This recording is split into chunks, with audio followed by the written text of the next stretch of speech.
Alphonse لامارٹین ایک مشہور فرانسیسی مصنف اور شاعر ہے جس کی پیدائش تقریباً 1790 اور وفات 1869 کو ہوئی ہیں۔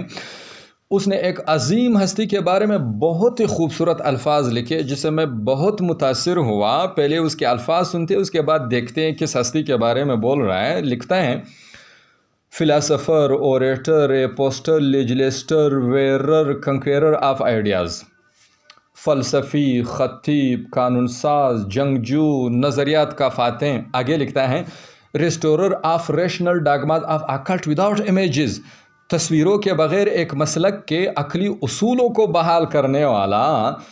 اور اس کے بعد کہتا ہے: the founder of 20 terrestrial empires and of 1 spiritual empire, 20 زمینی اور ایک عقیدوی سلطنت کا بانی۔ کون ہے وہ؟ کہتے ہیں: that is Muhammad by which human greatness میں بی میجرڈ، یہ وہ محمد ہے جس کے ذریعے انسانی عظمت کے معیارات کو تولا جا سکتا ہے۔ یعنی وہ انسانی عظمت کے معیار محمد صلی اللہ علیہ وسلم کو قرار دے رہے ہیں۔ آخر میں وہ سوال کرتا ہے: از دیر اینی گریٹر دین ہی، کیا اس سے بھی بڑھ کر کوئی ہے؟